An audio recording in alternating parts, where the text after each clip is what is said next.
Hola Momo, ahora te doy paso. Voy a presentarte y así, bueno, las personas que se vayan uniendo y posteriormente vayan a ver el directo, pues aunque hay muchos que ya te conocen, eh, pues sepan con quién estoy hablando hoy. Bueno, hoy voy a hablar con eh, Manuel Hernández Pacheco. Él es biólogo, psicólogo, presidente de la Asociación Española de Trauma Psicológico, creador, bueno, autor de 3 libros. El primero de ellos, Apego y Psicopatología, que tenemos por aquí. ¿Mm? La ansiedad y su origen. Luego tenemos Por qué a la gente que quiero me hace daño. Y luego tenemos el último de sus libros, que es Apego, disociación y trauma. Entonces también es el creador del modelo Parcube y pues un profesor excelente en el posgrado del mismo nombre, ¿no? Del modelo Parcube. Le voy a dar paso y vamos a iniciar hoy una conversación sobre bueno, la neurobiología y de lo que sería el maltrato, ¿no? Y además, pues, bueno, visto desde el modelo Parcube. Sin más, pues le doy entrada a Manuel. A ver, aquí estás. Buenas tardes a los que estáis conectados. Hola Mari. Ahora sí me veo. Ahora sí, ahora sí. Pues Ahora sí te quería presentar antes porque después nos enrollamos a hablar sí, y se me olvida. yo Entonces, que tú hablo yo. yo sé que mucha gente te conoce, pero bueno, habrá alguna que esté despistado por ahí, ¿no? Bueno, pero seguro que sí, siempre. Estoy tratando de arreglar esto. Bueno, un tema es que no te veo, me quedo como a la mitad ahora aquí. Vale, creo que sí. Yo te veo perfecto. ¿Cómo estás, Manuel? Bien, muy bien. Ya aquí está la primavera. Ay, Entrenándome, voy a hacer el Camino de Santiago en verano a ver si sobrevivo. sí, seguro que sí, sin No sé, duda. ya no sé si sobrevivir. Ya a mi edad hay que pensando en terminar las cosas sino sobrevivir. Bueno, tú de todas maneras ten cuidado porque tenemos que terminar el posgrado. Sí, sí, hacer la camilla allí lo terminaré dando. Bueno, hoy vamos a hablar de un tema bastante interesante, ¿no? Tú me decías, yo me reía muchísimo porque cuando hablamos de hacer el directo yo te hablaba de un tipo de violencia específica, ¿no? Y me decía, eso es demasiado oculto. Ah, bueno, tú lo que utilizaste era violencia vicaria. Sí, sí, sí, sí. Bueno, pero realmente, bueno, de violencia podemos, pues, ya sabes que tiene todo tipo de etiquetas, ¿no? La violencia familiar, la violencia de género y bueno, en este caso, la que te proponía de alguna manera, porque estamos aquí en estos momentos justamente con un caso, ¿no? Que son los niños de Tenerife, ¿no? Que bueno, se trata precisamente de este tipo de violencia familiar, ¿no? En este caso desplazada hacia los niños, precisamente no hacia el origen, y por eso, pues de alguna manera se le llama de esta forma, ¿no? La violencia vicaria. Tiene un nombre que es el complejo de Medea. Mm, Medea, verás, la historia viene de los argonautas y Jasón, cuando Jasón fue a la tierra de Cólquida, lo que se llama ahora Constantinopla o Estambul, por el vellocino de oro, convenció a la hija del rey, a la dichosa Medea, que le permitiera raptar el vellocino, ¿no? Y escaparse con él. Ya sabes que el amor lo puede todo y ella por amor pues traicionó a su padre y traicionó a su pueblo y tal. El entonces vuelve con ella y como los hombres son volubles y se cansan rápido, pues parece que pasado un tiempo empezó como a serle infiel a ella, ¿no? Y ella llega a matar a sus hijos como forma de venganza de Jasón. mm. Entonces, cuando se produce esa violencia desplazada, se habla del complejo de Medea, que se da, Ah, lo viví hace años con el caso este de los niños estos de Córdoba, de este hombre, de ahora Bretón. El caso Bretón. El caso Bretón, que además es una persona totalmente psicopática, ¿no? Porque no solo los mató y después se supo que los quemó, sino que saben matar, le llamó a una ex, ahí riéndose, o sea, una persona completamente psicópata. Y este hombre, pues, es una persona muy violenta, mucho más agresivo, pero igual, o sea, es la manera de vengarse de la persona que han querido a través de los hijos. Exacto. Hacen un desplazamiento, exacto. Ujú. Sí, hizo un grado de psicopatía muy elevado.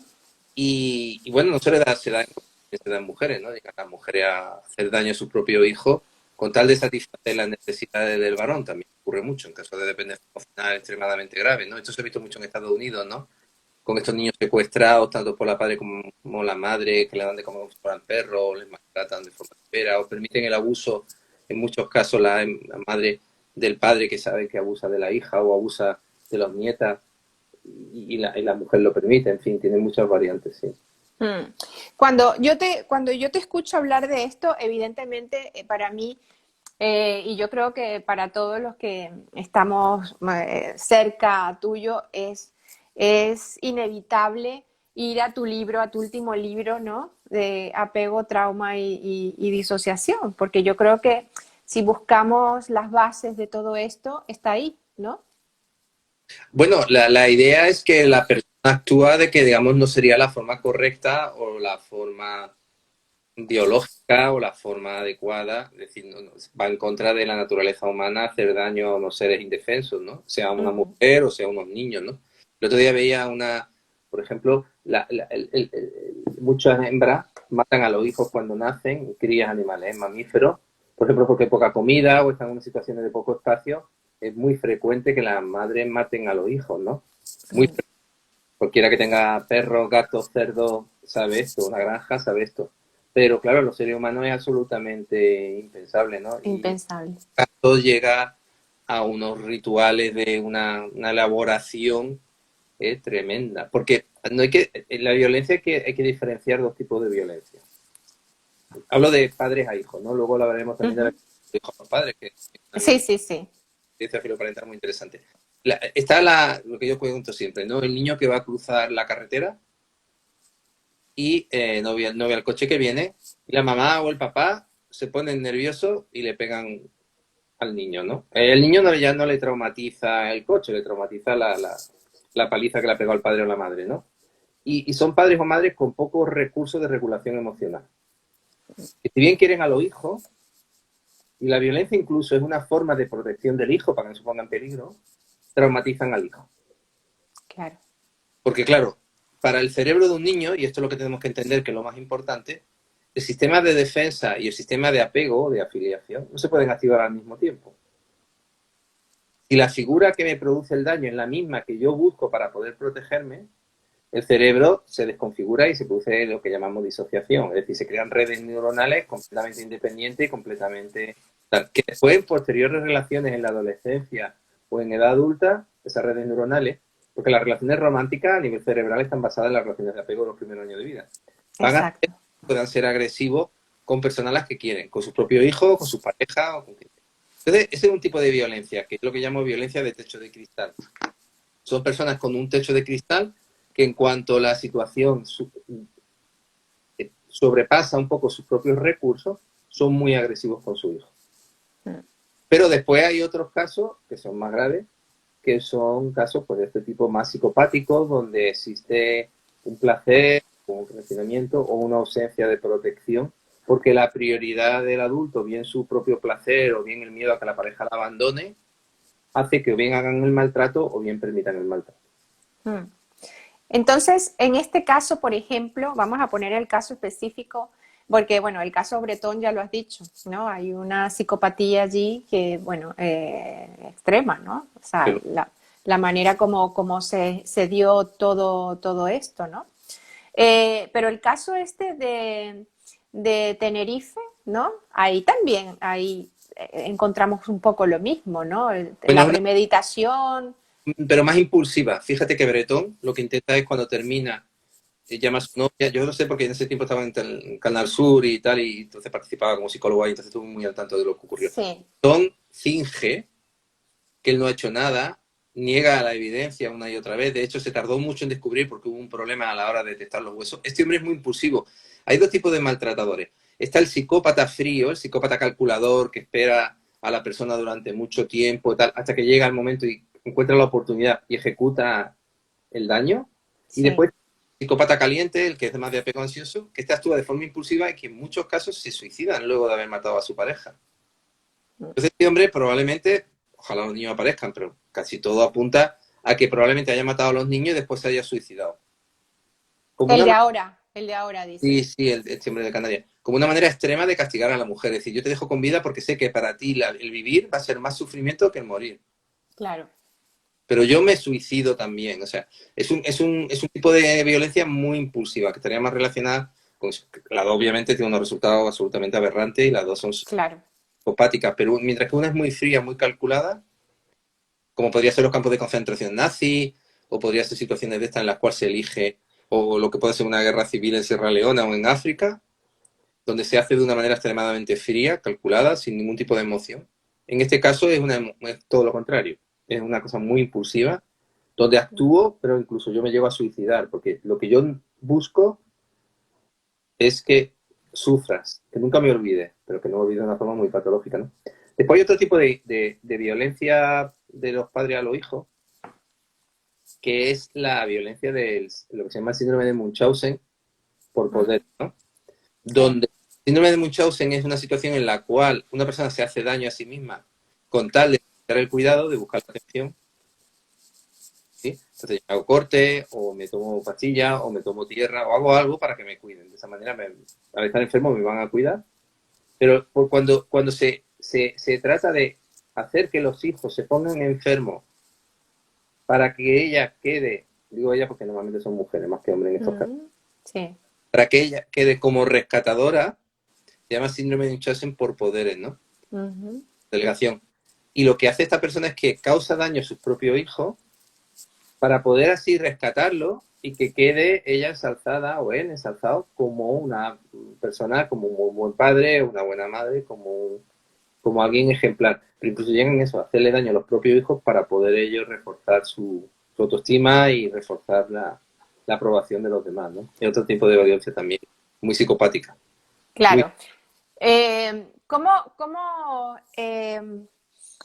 tú hay una cosa que dice generalmente, ¿no? Que, bueno, que hay que entender, evidentemente, a la víctima de violencia y también, pero también tenemos que comprender cómo se produce, ¿no? Y de dónde viene todo esto, o entender la mentalidad de la persona violenta, ¿no? sin ninguna duda. Si no entendemos ¿verdad? Es como si la policía no entendiera a los ladrones para poder prevenir los robos. O sea, Exacto. que es absurdo. O sea, muchas veces lo pongo en Facebook y tal y me critican. Digo, pero es como si la policía no estudiara. La policía gasta mucho más tiempo estudiando a los ladrones que estudiando a las víctimas. Claro, pero creo que me da no sé, me da la sensación de que cuando se toca este tema pareciera que se buscara una justificación y yo creo que nada más lejos de la realidad. Yo creo que entender precisamente es una forma de prevenir, ¿no? Es como si si quitáramos la facultad de criminología porque estamos haciendo el crimen. Claro, Precisamente lo que estamos haciendo es entender al criminal para poder prever lo que va a hacer y poder intervenir lo antes posible. Eso es lo que hacen los trabajadores sociales, los educadores sociales. O sea, es que las palabras tienen un valor, pero también hay que pensar que uno estudia al psicópata no significa que justifique la psicopatía, lo que significa. claro, Intentando entender eso para poder prevenirlo para que no ocurra, para poder exacto. que ocurre para que no vuelva a pasar más, ¿no? Pero bueno, Mm. supongo que compara con la era de Twitter, Facebook y demás, todo el mundo tiene una opinión, pues ya está. Bueno, eso es lo importante. ¿Cómo se puede entender esta mentalidad? Pues es que dentro del apego tenemos que entenderlo desde las dos variables. Es decir, lo que tendríamos un apego como más ansioso, que es una rabia como más caliente, más agresiva, más relacionada con esa impulsividad de la que hablaba, donde no es tan premeditada, sino que se actúa de una forma muy coercitiva, pero muy agresiva y muy puntual, que incluso las personas llegan después, posteriormente, a suicidarse, o sea, matan, Ujú. pero después se suicidan. Y después tenemos las personas más de rasgos más evitativos. A ver, estamos hablando de personas muy psicopáticas, ¿eh? Quiere decir que no Sí, que nadie ahora que estoy diciendo que los evitativos son tan, no. Son personas de rasgos extremadamente evitativos en los cuales, como no sienten ningún tipo de emoción, porque probablemente la ínsula esté activada, ujú, empatizar con el sufrimiento ajeno. Pero no lo hacen de una manera impulsiva o rabiosa, sino que lo hacen de una manera muy controlada, muy medida, sabiendo muy bien lo que hacen, ¿no? mm, Paradójicamente, tanto por unas personas que son extremadamente impulsivas o personas extremadamente frías, se llegan a ambos casos. Y en ambos casos no valoran el daño que hace o se recrean en ese daño. Es decir, entre un psicópata y un sádico es que el psicópata hace daño sin sentir ningún tipo de malestar moral, pero el sádico sí siente placer haciendo ese daño, ¿no? Claro, claro. Y aquí, fíjate, tú dijiste una cosa al principio bueno, que es bastante interesante, ¿no? Y de aquí encontramos otra vez el tema del apego, ¿no? El tipo de apego, es decir, el apego que generamos con nuestros padres y nuestras familias es la que posteriormente se va a ver, ¿no? Reflejado en en la futura pareja. Perdona que te interrumpa, hay que tener cuidado. O sea, el apego no es todo, el apego es un condicionante más que hace que Claro. una persona que tenga una estructura cerebral por epigenética, por el nacimiento, por lo que sea, pues tiene una tendencia. Y esto además de da una familia que pueda corregir eso, pues tenemos una situación. Si en la familia además desestructura o acentúa eso, entonces tendremos situaciones más tarde. O sea, que el apego no lo es todo, pero sí que el apego tiene una parte importante en eso. Sabemos que mientras más desesperadas sean las situaciones en la infancia, más desesperadas van a ser las soluciones que se den luego. Entonces, en este grado extremo, se puede tender o bien a sentir demasiado y buscar a alguien que me rescate a cualquier precio, incluso sacrificando a mi hijo o a mi nieto para que sean abusados con tal de que me sigan queriendo, no me abandonen. O bien siendo extremadamente controlador y agresivo como una manera de sentir poder y sentir seguridad. Eso estaríamos hablando de los ansiosos. En los evitativos lo que sentiríamos es que al disociarse cualquier tipo de emoción, al no sentir nada, ni bueno ni malo, la persona no puede empatizar con el sufrimiento ajeno. Entonces puede hacer daño sin valorar el resultado de lo que se está haciendo o justificando los medios con tal de conseguir el fin que se quiere. Pero esta persona no es un sádico, igual que el otro probablemente no lo sea, ¿no? No disfrutan haciéndolo, simplemente no son capaces de mentalizar con el daño que están provocando, ¿no? Después, la violencia puede ser muchos tipos. Mira, un discurso a un niño de 3 años puede ser más violento para el niño que una paliza. Sí, totalmente. Porque el niño cuando empiezan a hablarle no tiene capacidad mental para entender qué le están diciendo. Entonces esa sobrecarga constante lo que produce al niño es un sufrimiento atroz, porque él no sabe cómo responder a eso. Entonces empieza a sentir un miedo que produce, hablamos siempre de la famosa depresión, ¿no? Entonces hay que también tener en cuenta cualquier cosa que provoque un exceso de alerta en el cerebro de un niño va a exigir un esfuerzo que el cerebro no está preparado y que va a producir una hiperactivación del sistema de alerta que posteriormente va a dar lugar a muchas patologías y a mucha ansiedad. Hay algo que generalmente escuchas, ¿no? por la calle cuando se abordan estos temas o se hablan de estos temas, ¿no? Te digo a nivel de general. Dice, bueno, pero yo no entiendo cómo es posible que familias tan buenas puedan tener hijos que salgan con este tipo de, ¿no? De problemas, ¿no? Esto es muy interesante porque cuando se hicieron estudios de violencia filoparental, tengo una amiga que hizo la tesis doctoral en violencia filoparental y entonces yo le dije, ¿y has puesto algo de apego? Dice, ¿qué es el apego? No me puedo creer que no haya nada de apego en violencia filoparental. Ella era, creo que trabajadora social o terapeuta ocupacional. No sé, a lo mejor un psicólogo me dirían que sí hay algo, pero lo que esta chica me comentó es que no había nada. Dice, Manuel, he estado mirando bibliografía, no hay nada de apego en violencia filoparental. Bueno, la violencia filoparental es cuando los hijos agreden a los padres. A los padres, sí. Sí, y cuando tenemos esas familias donde los hijos agreden a los padres, son siempre de apego. Son siempre niños sobreprotegidos. Porque los niños son evitativos, no buscan esa conexión, directamente buscan la manera de sobrevivir como pueden. Entonces los que son agresivos hacia sus cuidadores son todos de sobreprotectores. Que a veces son familias aparentemente muy buenas. Y buenas significa que no pegan a los niños y que siempre están preocupados por ellos. Pero claro, preocuparse mucho por alguien no significa que le quieran mucho, porque te hacen por él. Entonces, estos niños, en muchos casos, cuando los padres son muy ansiosos, muy sobreprotectores, sienten mucha rabia hacia los padres porque mira, por tu culpa no soy capaz de defenderme, no soy capaz de sobrevivir. Y entonces te agredo a ti. Porque te necesito, pero al mismo tiempo te odio. Esto Hegel lo llamaba la dialéctica del amo-esclavo y Freud lo aplicó al psicoanálisis, ¿no? Entonces la dialéctica del amo-esclavo era una dialéctica en la cual el amo necesitaba al esclavo para poder sostener los recursos pues, producir algodón o trabajar en la fábrica, y el esclavo necesitaba al amo porque si no, no podría tener ingresos para poder sobrevivir. Entonces se creaba una relación en la cual los dos se necesitaban, pero los dos se detestaban, ¿no? Que es el origen del marxismo y demás. Pero en psicología también existe mucho en familias en las cuales uno necesita al otro, pero lo odia porque lo necesita. Y esto, por ejemplo, es muy frecuente en la violencia filoparental. Te odio porque te necesito y te agredo porque te necesito, pero al mismo tiempo no me puedo separar de ti porque sin ti no puedo sobrevivir. Claro. Bueno, ¿has Sí. visto cómo he mezclado marxismo, filosofía, psicología? Sí. Tú eres una biblioteca andante. Eres una biblioteca con patas. Eh, hablando coloquialmente. No, pero está muy bien porque queda muy bien explicado, ¿no? Porque hay que entender Sí, la necesidad muchas veces, eso le pasa a muchas personas con ataque de pánico, en la necesidad existe a veces, en la dependencia existe mucha rabia, ¿no? Y sí, sí, eso hay que entenderlo bien. Después la violencia puede ser muchos tipos, ¿eh? También estoy pensando ahora que la violencia puede ser intelectual, por ejemplo, puede ser física, es decir, hay muchos tipos de violencia, no toda la violencia. Puede ser muy violento para un hijo exigirle que saque nota y que él no puede sacar, por ejemplo, claro. eso le va a exigir constantemente un esfuerzo que él no puede alcanzar, nunca va a sentir que alcanza la meta que los demás le han propuesto, ¿no? Sí. Hay mucho- y después lo que se ha visto también, y esto sí que no gusta nada, al menos yo los estudios que he encontrado son de los años 90, es que la mayoría de la violencia de padre a hijo son las madres. La mayoría de la violencia es de madre hacia los hijos. Pero aquí es donde la estadística nos engaña, porque una cosa es la media y otra cosa es la moda. Ujú. La media es que si vemos el número de niños maltratados, vemos maltratados por madres. Pero si vemos que el número de madres es infinitamente más superior que cuidan de los hijos que el de padres, lo que vemos es que esa violencia viene determinada porque siempre los hijos son cuidados por las madres. Hombre, claro, claro. No terminamos siempre siendo las culpables de todo, ¿no? No, no, porque es importante, claro, porque normalmente la violencia masculina es muy agresiva, muy física.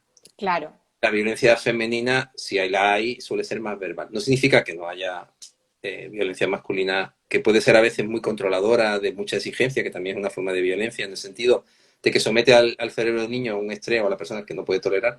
Pero la violencia de la mujer suele ser más verbal, no suele ser física, que también hay muchísimas mujeres agresivas. Pero sí que es verdad que cuando hay maltrato, los estudios que hay dicen que la mayoría de los niños maltratados son maltratados por las madres, pero porque estadísticamente también las madres están mucho más con los hijos. claro, mucho más tiempo.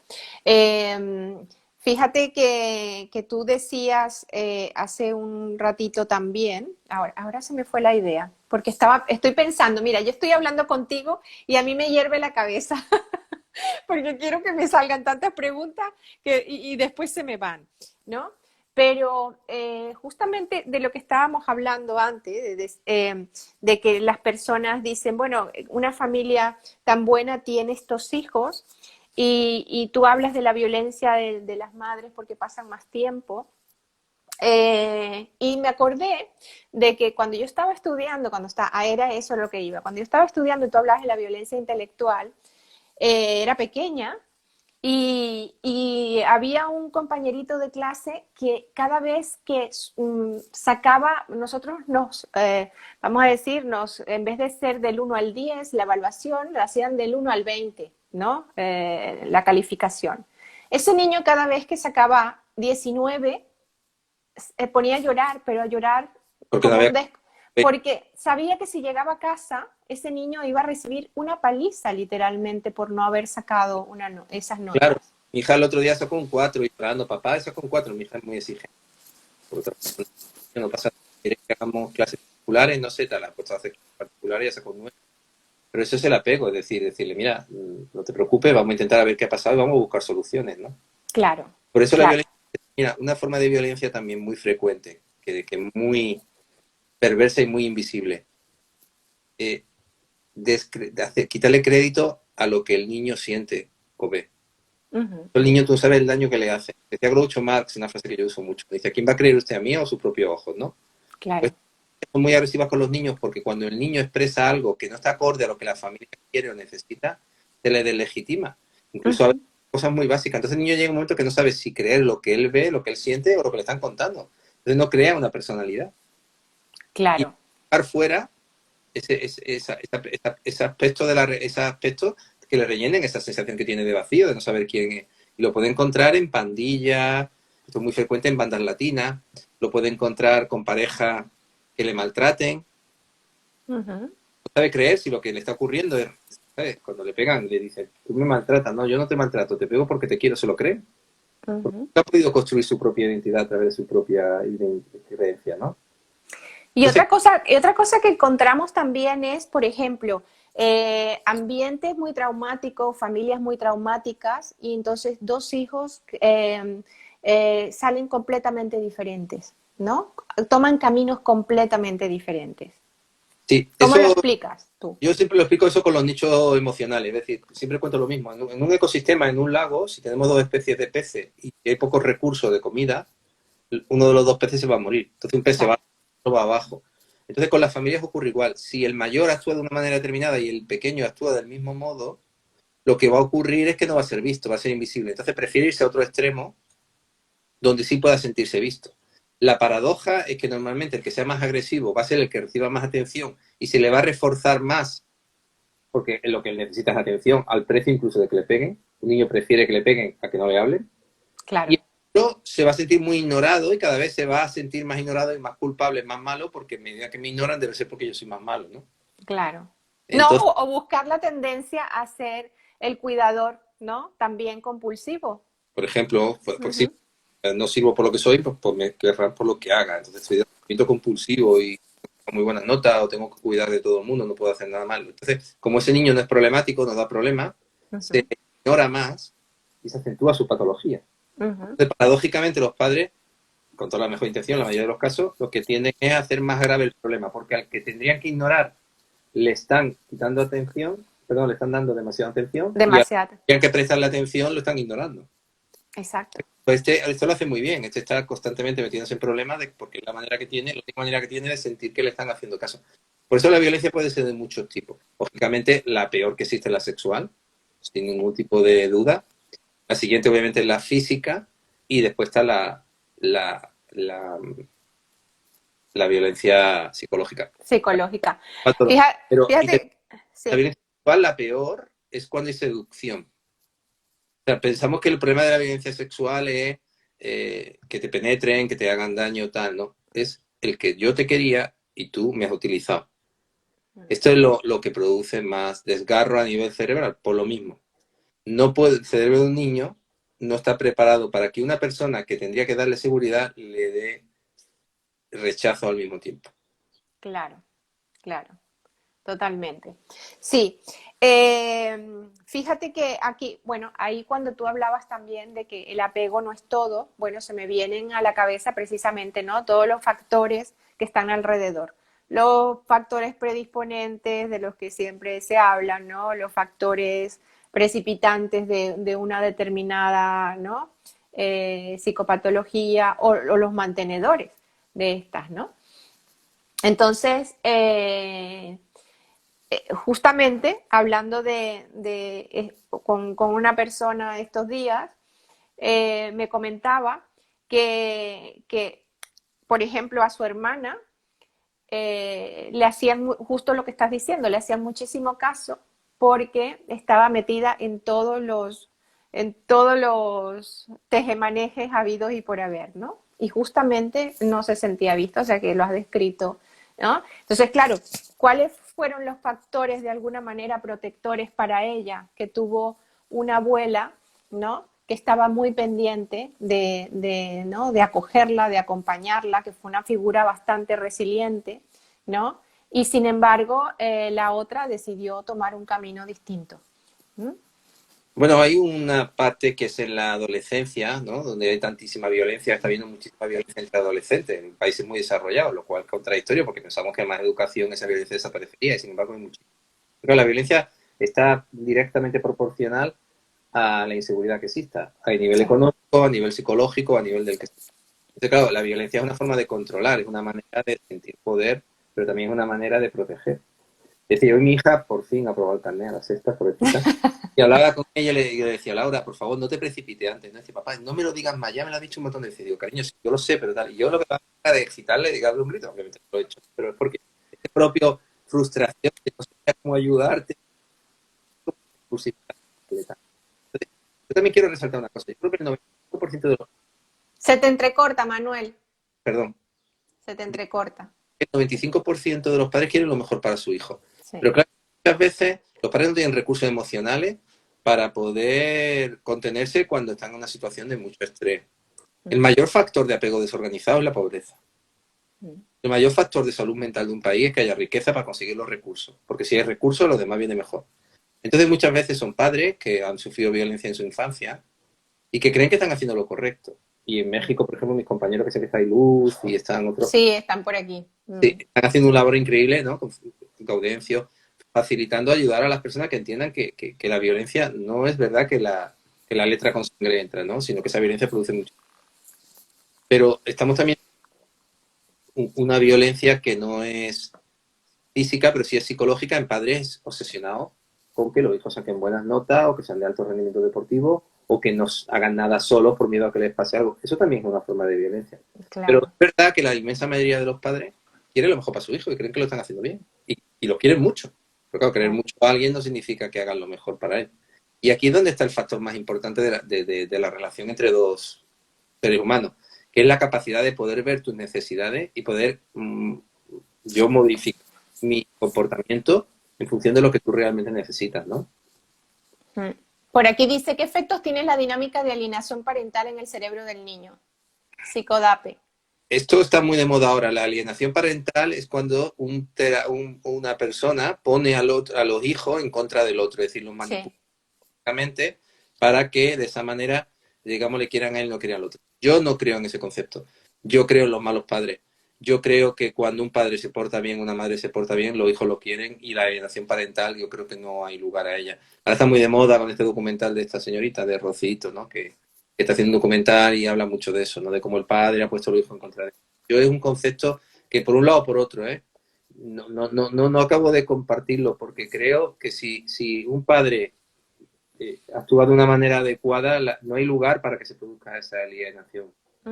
Te podrían decir, bueno, pues es que, claro, yo solo veo a mi hijo cada 15 días y si lo veo cada 15 días, el día que lo veo, pues mi hija o mi hijo me tiene miedo porque la madre le ha hablado muy mal de mí. Claro, es cierto. Eso es totalmente cierto. Si tú ves cada 15 días y la madre o el padre se empeñan en criticarte y tal, pues claro que él te va a tener miedo. Pero también habría que ver, ¿no? Cómo se puede intentar hacer un esfuerzo para poder ver más los hijos o que ese tiempo que se pase juntos sea de más calidad. También me van a decir que los jueces determinan que hay unos plazos y yo no puedo saltar lo que digan los jueces, ¿no? No lo sé. Yo es un concepto que me parece que es muy socorrido para poder culpar a los demás de lo que he hecho mal yo.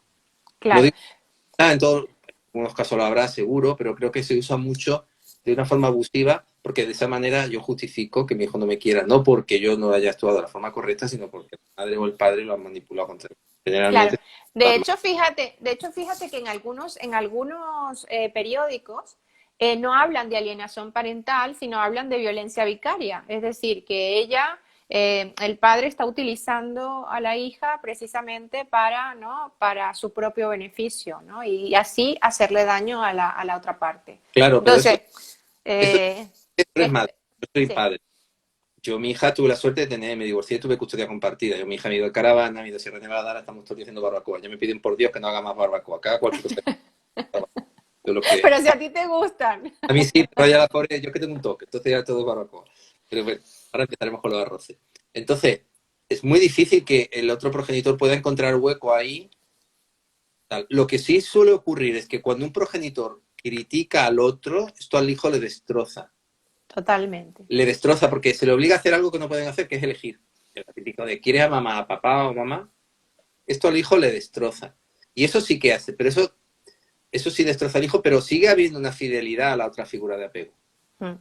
Sigue habiendo miedo de que mi madre sepa, como ejemplo de madre, que mi madre sepa que yo lo quiero, o que mi padre sepa que yo lo quiero. Es oculto que yo la quiero. Cuando estoy con mi padre tengo que fingir que no quiero a mi madre para que mi padre no se enfade y tal. Pero cuando estoy con mi madre, ese cariño, ese afecto se recupera. Claro. Cuando hay alienación parental en la cual los hijos no se hablan con los cuidadores, me parece que tiene más de echarle la culpa al otro de mis errores que asumir mi propia responsabilidad en lo que está ocurriendo. Sí, pero, fíjate por ejemplo que en violencia, cuando hay violencia de género, específicamente cuando hay violencia del hombre hacia la mujer y tienen que hacer órdenes de alejamiento y todo esto, y en donde tienen que escoger un punto de encuentro para que la otra parte recoja los hijos, ¿no? Y empieza la manipulación, y sobre todo cuando son hijos muy pequeños, la manipulación de una parte con respecto a la otra, o dile a tu mamá, o dile a tu papá, o dile, ¿no? Ahí es Terrible. terrible. Yo pienso Que tu que hijo te al padre en una situación tan hostil como un punto de encuentro, por mucho que los psicólogos sean profesionales, lo que quieran hacer posible ya es hostil. O sea, ya solo eso ya está produciendo un daño en el niño enorme, porque no hay nada. Obviamente no podemos dejar a un padre que es violento o agresivo, claro, no estoy diciendo otra cosa, mucho cuidado. Pero digo que estamos pensando en el niño, ya es agresivo para él, ya es nocivo para él. Pero si además se utiliza al niño como intermediario, como mensajero de los mensajes de uno u otro, o se critica, claro, esto es lo que llamamos un betrayal trauma o trauma de traición, ¿no? En el cual el niño siente que tiene que traicionar a uno de los dos para poder estar bien. Entonces el niño empieza a fingir, por ejemplo, está con el padre y finge que lo quiere, porque en realidad, claro, o finge que no quiere a la madre para que el padre no es mal de la madre, ¿no? Claro, cuando está con la madre, obviamente la fidelidad madre vuelve, pero claro, esto supone un sobreesfuerzo en el cerebro del niño para adecuarse a las necesidades del otro, no a las necesidades propias. Que propia. Y mientras más pequeños, peor, imagínate. bueno, mientras los tengas, más difícil es, claro. Pero después Claro. la adolescencia, los mecanismos de relacionarse con los demás, que como insisto, las relaciones románticas neurobiológicamente se basan en las relaciones de apego, al haber mucho miedo a la hora de poder relacionarme con los demás, o bien no me podré vincular, o bien me vincularé de una forma tóxica, que será controlando a los demás o dependiendo excesivamente, ¿no? Exacto. Y aquí es donde viene todos estos problemas que estamos teniendo en la adolescencia de muchísimas parejas maltratadoras y muchas chicas maltratadas, ¿no? Porque habría que preguntarse por qué una chica permite el maltrato. Porque el Claro. maltrato no viene de repente, no te pegan el primer día una torta. Primero te hacen sentirte la persona más mejor del mundo. Y poco a poco van cerrando el lazo hasta que te tienen prisionero. Y eso es otra forma de violencia. Y esta es otra cosa, ¿no? Tú hay un libro que también mencionas bastante, que es el de Piñuel, Amor Cero, ¿no? Donde se menciona justamente este tipo de cosas, ¿no? Cómo se produce el acercamiento, la seducción y cómo eso también actúa en el cerebro, ¿no? Bueno, actúa en el cerebro porque es una dependencia. Es decir, Claro, se produce una gratificación al principio, que si yo nunca he sentido esa gratificación en mi infancia, pues claro, me hago muy adicto. Y esa gratificación la consigo o bien dependiendo del otro y que no me abandone bajo ningún concepto, incluso sacrificando a mi propio hijo, o bien controlando al otro para que el otro no se me escape. Si no tiene autoestima, ¿dónde se va a ir? claro. En muchos casos, por ejemplo, existen personas que se casan y el señor pues, busca una mamá. Y los hijos son rivales de la mamá. Entonces la mamá está todo el tiempo intentando evitar la violencia del padre hacia los hijos. No hagáis ruido, no comáis, esperad a que llegue tu padre, no hagáis esto, no hagáis esto que no le gusta, porque la madre tiene miedo de que se produzca bien. Los niños acaban extremadamente traumatizados. Porque hay violencia física por parte del padre, pero violencia de negligencia, de abandono por parte de la madre. Claro. Y viceversa. Hay madres que tienen hijos y que tienen al marido como encumbrado y los hijos pues están ahí como algo que hay que tenerlo, pero que estorban, ¿no? Hay madre, hay padre, como madre, que a las hijas las sobreprotegen de una forma increíble y a los varones los maltratan de una forma bárbara. Y viceversa, a los varones los tienen como niños de oro y a las niñas las maltratan, pero de una forma terrible. Y todo esto sí que viene del apego. Claro. Gran parte viene muy modificado por esas relaciones que establecieron en la infancia. Claro, tú dices algo, eso que es muy importante. Las cosas no aparecen de un día para otro. Es decir, a mí no me, a lo mejor yo he normalizado ciertas cosas que no son normales. Y entonces, después, Los ¿no? valores culturales, por ejemplo, una mujer no se va a comportar igual en Suecia que en Irán. Los valores culturales, piensa que el cerebro tiene una base genética, no es una pizarra en blanco, nace con unos protocolos innatos, genéticos, pero después está la cultura, y la cultura condiciona muchísimo. No vi Totalmente. una adolescencia, una niña en Irán o en Arabia Saudí que en Suecia. Eso es más que obvio. Pero el entorno familiar también condiciona muchísimo eso. Las cosas en casa se arreglan a gritos. Las cosas en casa se arreglan dialogando. Tengo que tener cuidado con lo que expreso porque puede ser utilizado en mi contra. Puedo hacer necesidades sin ningún miedo. Tengo que tener cuidado de hacer lo que los demás esperan siempre de mí o me rechazarán. Puedo confiar en mis posibilidades porque si me equivoco sé que después voy a encontrar respaldo. Esta es la diferencia entre un apego seguro y un apego seguro. Más allá de que obviamente existen variables culturales, por supuesto. Insisto, el mayor factor de desorganización en el apego es la pobreza. Sí, Es muy fácil juzgar a personas que maltraten a su hijo, pero claro, ¿de dónde viven? claro, ¿De dónde vienen? claro. O sea, que han vivido. Por aquí decía alguien que en México, por ejemplo, pues los niños normalizaban, ¿no? El maltrato. Incluso hay personas que llegan, hay adolescentes incluso que llegan a decir, bueno, es que me merecía el tortazo que me dieron, ¿no? Porque me portaba mal. O solo saben relacionarse dando tortazos. Exacto. Un adolescente entra en una banda violenta no es por casualidad. Mm, Entra porque ahí es donde encuentra algo de cohesión. Y está exacto. el líder que maltrata a todos y está la mascota, que todos los de la pandilla le maltratan, pero que no van a permitir que nadie de fuera de la pandilla le maltrate. Exacto. Que son como hienas, ¿no? Están siempre detrás, pero en cuanto puedes vengan algún bocado. Pero esa necesidad de pertenecer a un grupo violento no surge de forma espontánea. Surge como una necesidad de encontrar un sitio donde sientan seguridad. La seguridad que no han sentido en su infancia, en su entorno. Pero sí, Totalmente. no podemos juzgar. Yo he visto niños en Bolivia, en la mina de Bolivia, 12 años arrastrando carros de piedra. O sea, claro, a los 35 años están alcoholizados con una violencia terrible, pero claro, también es que la pobreza somete tanto a los padres como a los hijos a Sí. unas situaciones extremas. Totalmente. Por aquí dice Psicodapi, ¿qué efectos? No, esto ya lo vimos. Dice otra persona que no entiendo, Kirenova, ¿qué piensas de las lealtades familiares? Es que no sé muy bien qué se refiere con lo de las lealtades familiares. Es que la lealtad de un niño hacia un cuidador es biológica. Mm, Ya depende de las estructuras familiares que se crean, ¿no? Si lo importante es lo que piensan los demás, si lo importante es fingir, si lo importante es que estemos juntos, no sé. Pero vamos, que la lealtad familiar de un niño hacia el cuidador es que es biológica, o sea, es innata en todos los mamíferos. A partir de ahí, cómo se resuelve ya depende de cada familia, ¿no? No sé por qué de pronto me resonó cuando habla de lealtades, a mí me llevó a pensar en constelaciones familiares, ¿no? En las lealtades intergeneracionales, pero no sé, ella podría aclarar realmente la pregunta a qué se refiere, ¿no? Dice Julia Sico, yo creo que la triangulación de los hijos en donde los padres son los responsables de poner a los hijos en medio, ¿no? Bueno, sin ninguna duda, un adulto tiene un poder que un niño no tiene. Sí, Y lógicamente eso es una responsabilidad de los cuidadores, pero que, insisto, la mayoría de los padres quieren lo mejor para su hijo y actúan así, no porque sean malvados ni perversos, es porque no tienen recursos para actuar de otro modo. Y entonces tenemos que ayudar, no juzgárnoslo, sino haciéndole ver lo que están haciendo. Payamar y su equipo hacen una labor muy bonita, graban a la interacción entre padres e hijos pequeños, y después le hacen ver los vídeos, les hacen ver bien, y los padres empiezan a sorprenderse, ¿no? De cómo ven cosas que no se dan cuenta que hacen porque lo hacen de forma automática, y el rostro del niño miedo, o cómo el niño se gira o tal, ¿no? Y no lo hacen como por maldad, al contrario, se involucran, participan porque hacen lo mejor, ¿no? claro.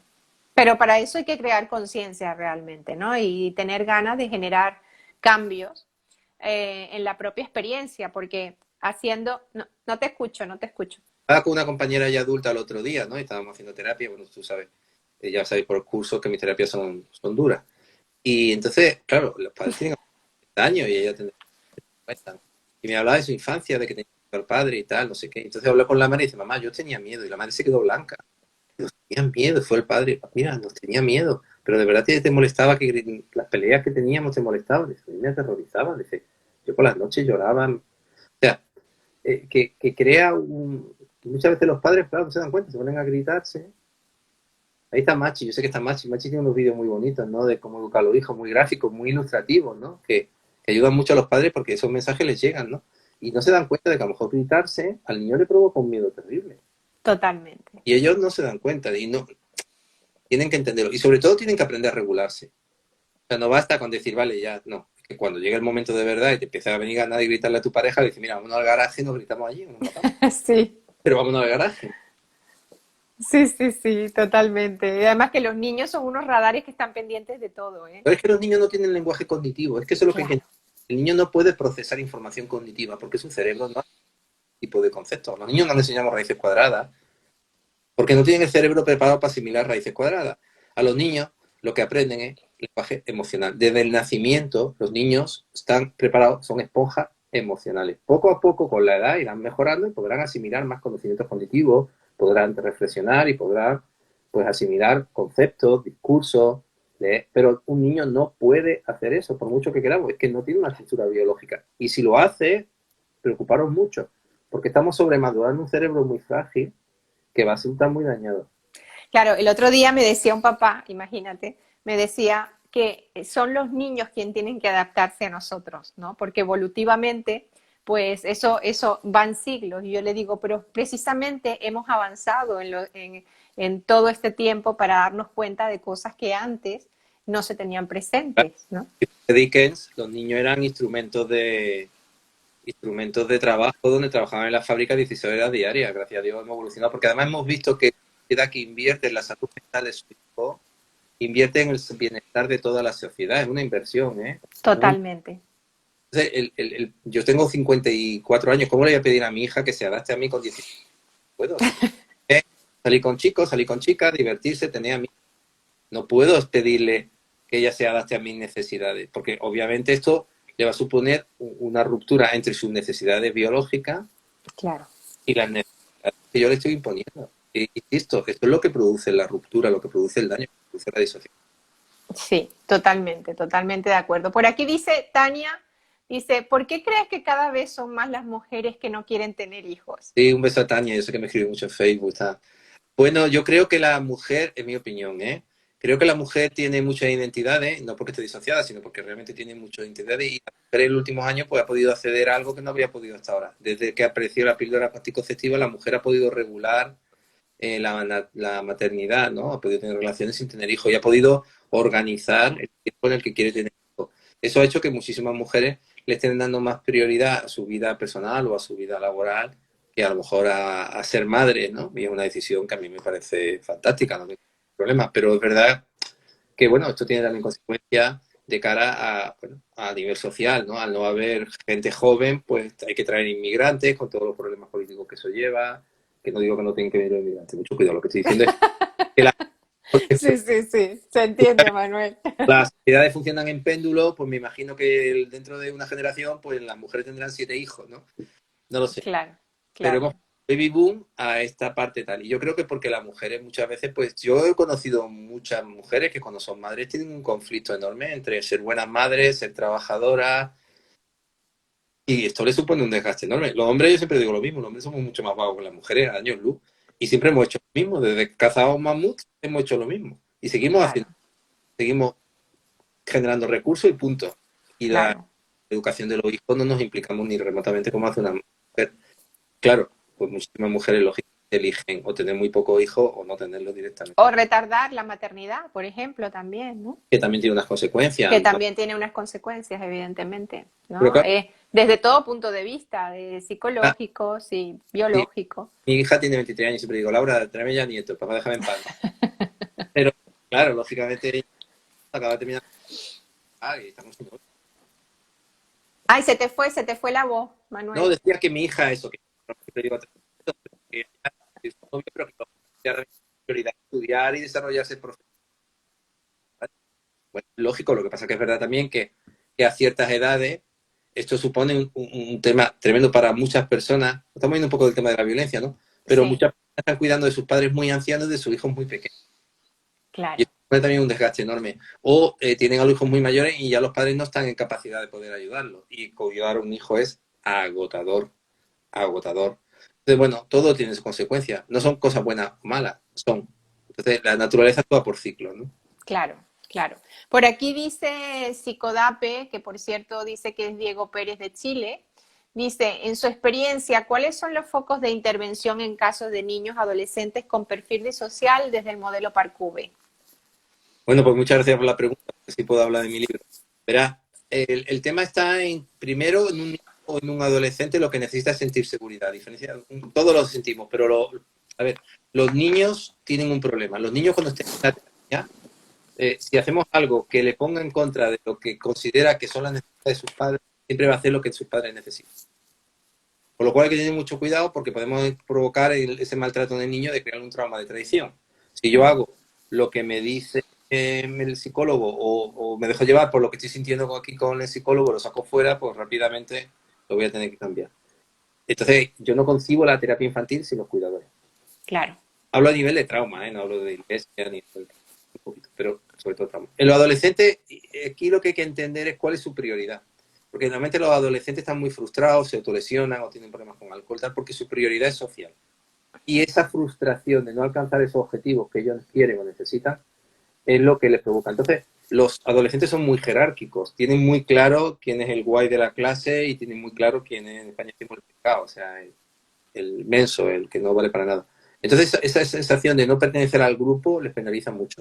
Entonces, con los adolescentes hay que tratarlos como adultos, porque ellos sientan que lo tratas como un adulto, porque ellos se consideran adultos, pero en realidad tienen el cerebro de un niño, ¿no? Entonces, con los adolescentes, una vez que te ganas su confianza, es muy fácil. Y hay que entender cuáles son sus necesidades. La necesidad de un adolescente es reproducirse. O sea, están solamente pensando en sexo y en cómo quedar con los demás, ¿verdad? Las matemáticas se las traen bastante flojas. Ya con 22 años que el cerebro evoluciona, ya empezaron a preocuparse de cómo van a ganar dinero, de arrepentirse porque...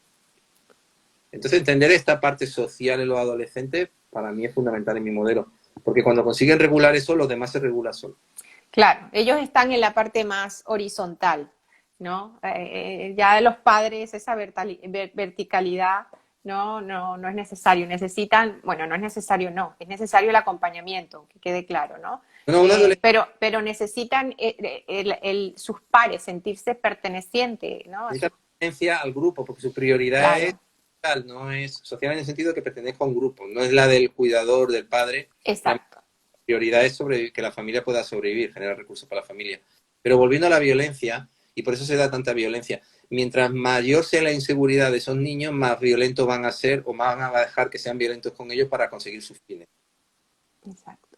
Y aquí es donde entra esa violencia, ¿no? Que viene justificada. Que muchas veces son padres muy normales, que nunca le han pegado a los hijos, y sin embargo la hija permiten que le peguen, ¿no? O el hijo nunca ha visto violencia en su casa, pero es violento con la... Pero viene determinado tanto la dependencia como el abuso por, por una necesidad de sentir conexión a cualquier precio. Fíjate, ¿no? Pero fíjate esas dos polaridades, ¿no? Unos hijos que generan violencia teniendo, se supone, un hogar estructurado, ¿no? Padres muy buenos que nunca les han pegado, que tal y que cual. Y luego encontramos el otro extremo, ¿no? Hogares muy desorganizados donde pues no queda, ¿no? Otro remedio que reproducir eso que se ha visto en casa y normalizar lo que se ha visto en casa, ¿no? Lo Claro, que pasa es porque que se entiende poco esta otra polaridad. o es la única manera de sobrevivir, o sea, en un sitio de chabola, a lo mejor es la única manera de sobrevivir, ser muy agresivo como manera de que no violen a tu hermana o de que no te roben a ti, ¿no? Claro, Es entender el ecosistema, yo tengo un modelo muy ecológico, pero sí, la violencia es siempre fruto de una situación de desregulación y conseguir poder o conexión a través de cualquier medio. Mientras más inseguridad haya en el ambiente, más tendencia a la violencia va a haber. claro, Los gatos no se pelean por la comida si hay mucha comida. claro. Se pelean con la comida cuando no hay comida. Se pelean con el sexo cuando no hay posibilidad de reproducirse. Si no, en los seres humanos exactamente ocurre lo mismo. La rabia, la violencia es una manera de conseguir una percepción de control. Bien agrediéndome yo o bien agrediendo a los demás. Exactamente. O bien justificando la agresión o utilizando a los demás que se les pueda agredir como manera de ellos sentir seguridad. Exacto. Fíjate, aquí dice justamente, como te había comentado, ¿no? La pregunta que nos había hecho de las lealtades, sí, efectivamente tiene que ver con las constelaciones familiares y las lealtades intergeneracionales. Es a eso a lo que se refiere. ¿Qué piensas tú en ese aspecto? A ver, si hay muchas veces yo leo cosas y se hace trampa en el solitario. Hay una cosa que se llama epigenética, que es cómo los genes van modificándose en función del ambiente. Lo que pasa es que lo que yo he leído muchas veces de cosas de transmisión intergeneracional de trauma no roza un poco la ciencia ficción. Existe una transmisión intergeneracional del trauma, sin ninguna duda. O sea, mi abuela vivió una guerra civil y me transmitió mucho de lo que ha vivido en esa guerra civil.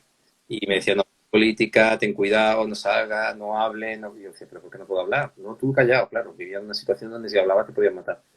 Ahí sí. Ahora, o una situación donde había muchísima hambre y la abuela ceba a los nietos a cualquier precio porque para ella que estén sanos es que estén con 130 kilos. Exacto. Si hablamos de que en una generación tienen que heredar el trauma, entonces tienen que resolverlo y demás, como dicen en de codificación, pues así, rotundamente. Mm, mm. Sí, yo creo que sí, iba más por ahí. Dice Cristilo, una pregunta. En traumas infantiles relacionados con abuso o maltrato, ¿qué diferencia hay entre personalidad múltiple y trastorno de identidad disociativo? Es lo mismo. Lo que pasa es que la disociación, en los trastornos de identidad, en los trastornos disociativos de personalidad se han creado, porque claro, no existe A o B, existen grados. Entonces se han creado un grado que es disociación primaria, secundaria o terciaria. Esa disociación terciaria es lo que llamamos trastorno de identidad disociativo o una personalidad múltiple. Lo que pasa es que ahí hay mucho rollo de las películas y demás que las personas son tan... Hay una por ahí que dice que tenía 37 personalidades. No funciona tan sencillo. Son, a veces las hay, ¿eh? Yo he visto vídeos y las personas, pero son personas muy traumatizadas y el proceso no dura más de unas horas o unos minutos y muy localizado en situaciones en las cuales se sienten muy inseguras. En fin. Muy concreto, ¿no? Bueno, porque no es tan sencillo. O sea, bailarín de ópera durante... Se te va la voz, Manuel. Digo que no es una situación en la cual la persona de pronto durante 3 días es psicópata y después está. No, es otra Claro, cosa. sí, sí, sí. Dice, los padres no se dan cuenta porque está normalizada la violencia y no la ven. Sí, por eso es tan importante, como dices, en terapia familiar, grabar las sesiones y luego que ellos se vean y observen las interacciones. Los padres no pueden ver la necesidad porque no la sienten. Es que, mira, siempre cuento lo mismo. Es decir, para poder sentir lo que el otro siente, tengo que hacer un esfuerzo. Tengo que ponerme ahí. Si yo no tengo hambre, si yo Claro, tengo hambre, pues a lo mejor no voy a reconocer la cara de alguien que tenga hambre. claro. Los padres hay que darles mucha educación porque ellos no han sentido eso. Y a lo mejor yo tuve un par de veces padres que han abusado de los hijos. Y mi trabajo es ayudarle a que ellos puedan conectar con su dolor propio de su propia infancia para que puedan conectar con el dolor de su hijo, de lo que la mía. Porque si no, no puede. Claro. Entonces, bueno, tenemos que entender esto. A veces, ya digo, es una violencia muy impulsiva, como podemos pensar, un padre que llega de trabajar, está en ruido, se levanta y empieza a pegarle, o una violencia muy psicopática, muy premeditada, como hablábamos al principio, de esos síndromes de Munchausen por delegación, o estos padres de, de, de Córdoba tal, situaciones en las cuales hay mucha premeditación.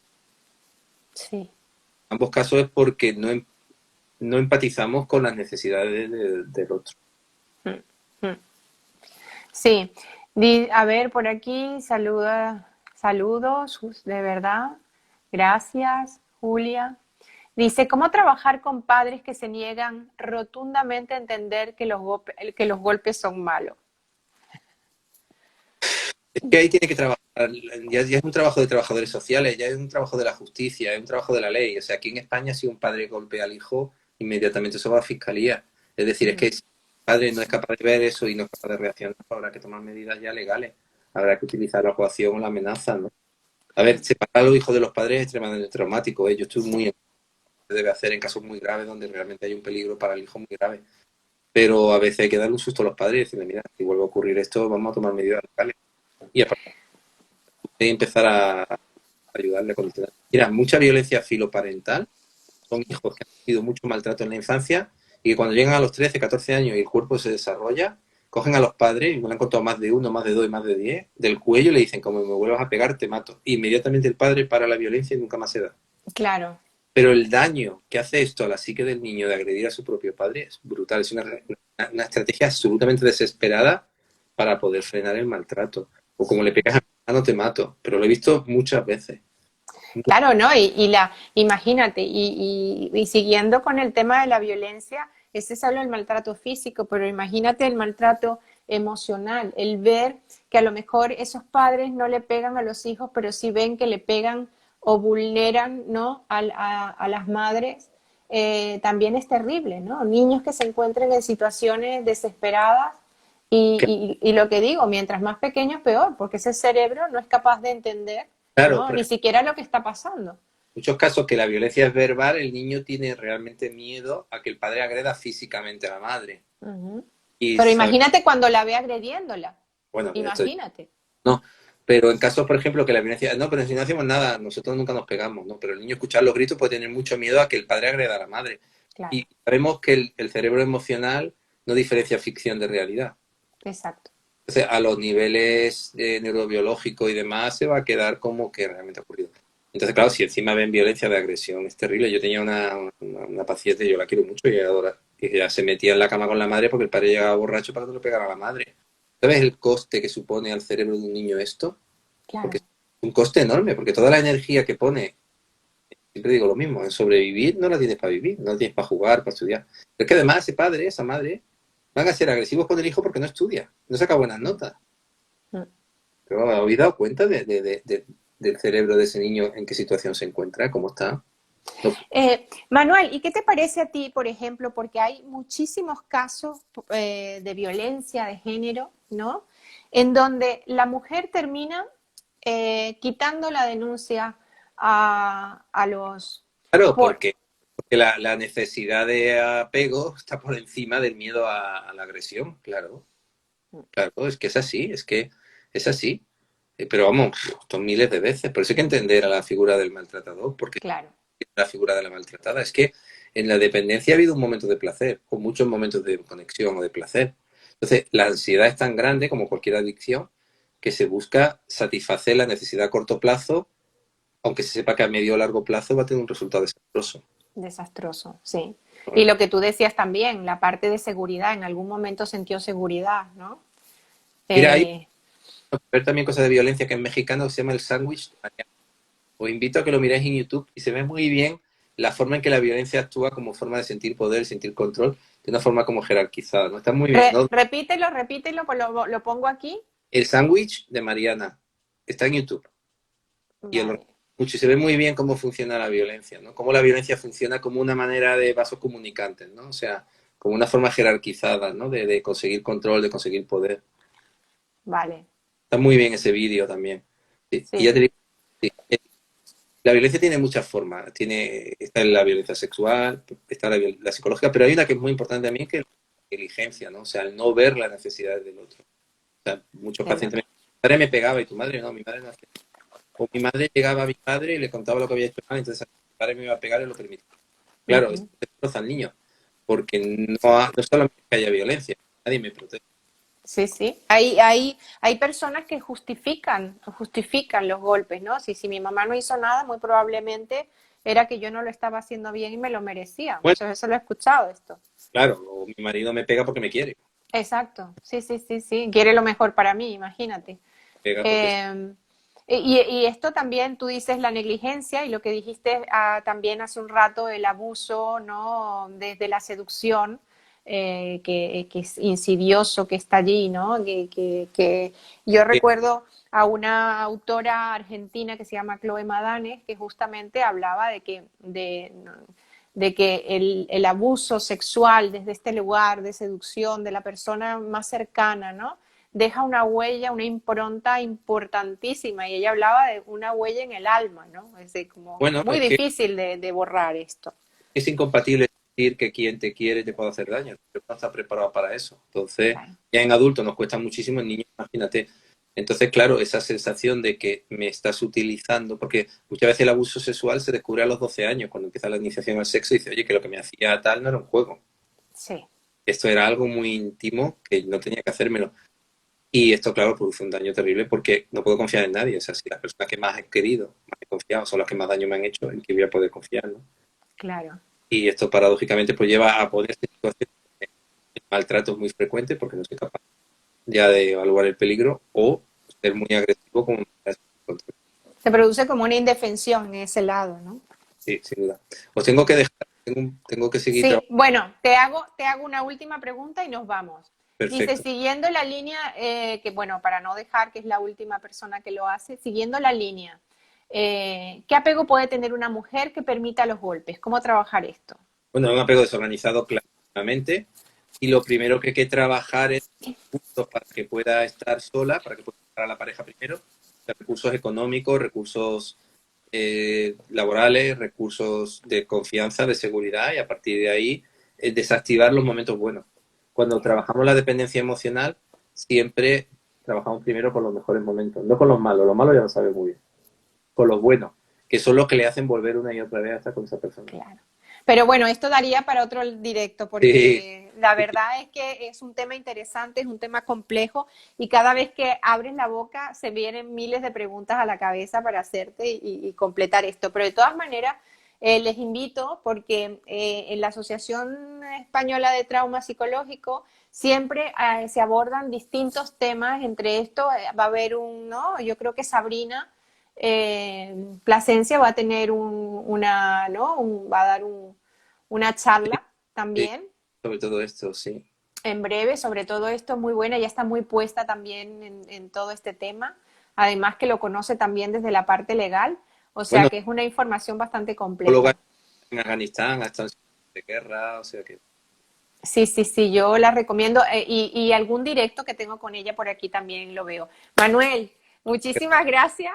Sigo trabajando. Disculpa que a veces me aturullo, pero es que No, y cuando hablo contigo se me agolpan demasiadas preguntas en la cabeza y no sé a cuál darle prioridad. como las sirenas de Ulises, mi voz. Así, Mira, muchas gracias y nos vemos prontito, prontito. así es verdad. Un beso a todos y un abrazo fuerte a todos los que están.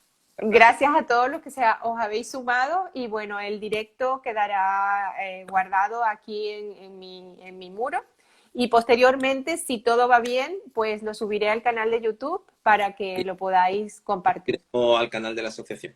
Sí, perfecto. Súper bien. Pues nos vemos. Gracias a todos por vuestra presencia y hasta la próxima. Adiós.